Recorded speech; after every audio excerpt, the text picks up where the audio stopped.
आज मैं तुम्हें एक ऐसी कहानी सुनाने जा रहा हूं जो सैकड़ों सालों तक किसी ने नहीं सुनी। ये कहानी है एक बादशाह की, एक रहस्य की और एक ऐसे फैसले की जो किसी की भी रूह हिला सकता है। ये कहानी मजाक नहीं है, ये वो कहानी है जो इतिहास की दीवारों में छुपी थी और आज पहली बार तुम्हारे सामने खुलने जा रही है। बहुत वक्त पहले एक विशाल सल्तनत थी, नूरान। इस सल्तनत पर राज करता था बादशाह ज़हीर बिन मुराद। वो ना सिर्फ तलवार चलाने में माहिर था बल्कि इंसाफ के लिए भी मशहूर था।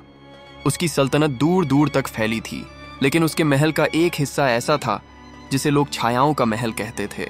ये महल असल में एक पुराना हिस्सा था जो मुख्य किले से जुड़ा हुआ था।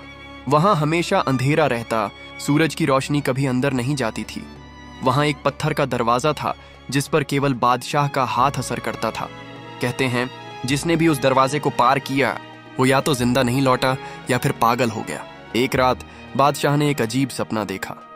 एक बुजुर्ग शख्स सफेद कपड़ों में उसके सामने आए और बोले, ज़हीर, तुम्हारी किस्मत उस दरवाजे के पीछे छुपी है, वहां जाओ, पर याद रखो जो देखोगे वो तुम्हारा अंत भी हो सकता है या नई शुरुआत भी। बादशाह हड़बड़ा कर उठा। उसने सपना किसी को नहीं बताया, लेकिन उसका दिल बेचैन हो गया। सुबह बादशाह ने सभी वजीरों और फौज के सरदारों को बुलाया और ऐलान किया, आज रात मैं छायाओं के महल में जाऊंगा।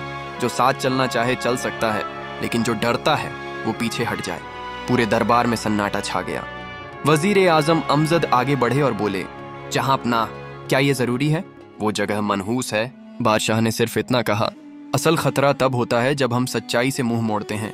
शाम होते ही बादशाह ने तलवार उठाई, महल के उस पत्थर के दरवाजे पर हाथ रखा और दरवाजा एक अजीब आवाज के साथ धीरे धीरे खुल गया।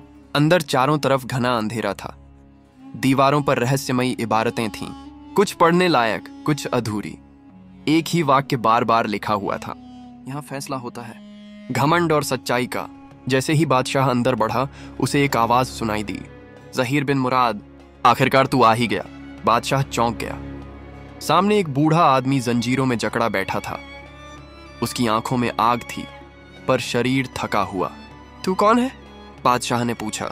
मैं वो हूं जिसे तेरे दादा ने यहाँ कैद किया था। मैं था नूरान का असली वारिस और मुझे पता है तेरी सल्तनत कब गिरेगी।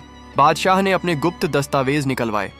उसने इतिहास की छानबीन करवाई और जो सामने आया वो उसके पैरों तले जमीन खिसका देने वाला था। सच ये था, उसके दादा बादशाह मुराद ने अपने छोटे भाई को गद्दी के लिए गलत इल्जाम लगाकर इस महल में हमेशा के लिए बंद कर दिया था। ना मुकदमा, ना सुनवाई, सिर्फ तख्त की लालच। अब वही बूढ़ा, वो असली वारिस, मौत के करीब था, लेकिन उसने कहा, मुझे आजादी नहीं चाहिए, मुझे सिर्फ इंसाफ चाहिए।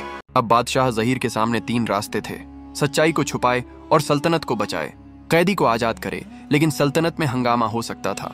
सब कुछ जनता के सामने लाए और जैसा अंजाम हो स्वीकार करे। ज़हीर ने तीसरा रास्ता चुना। उसने पूरी सल्तनत को सच बताया कि उसके दादा ने धोखा दिया था। उसने बताया कि असली वारिस को सालों तक जिंदा दफन किया गया। कुछ लोग गुस्से में आ गए, कुछ हैरान हुए, मगर फिर जनता ने ज़हीर की हिम्मत और ईमानदारी को सलाम किया। बूढ़ा वारिस सम्मान से दफनाया गया। उस दिन को सल्तनत में नाम दिया गया दिवस ए इंसाफ, इंसाफ का दिन। कुछ महीनों बाद जब बादशाह ज़हीर की मौत हुई, उसकी कब्र पर सिर्फ एक लाइन लिखी गई, जिसने अंधेरे में सच्चाई को देखा वही रोशनी का असली वारिस था। राज करना आसान है, लेकिन सच स्वीकार करना सबसे बड़ा साहस है। कभी कभी जो हम छुपाते हैं वही हमें खो देता है।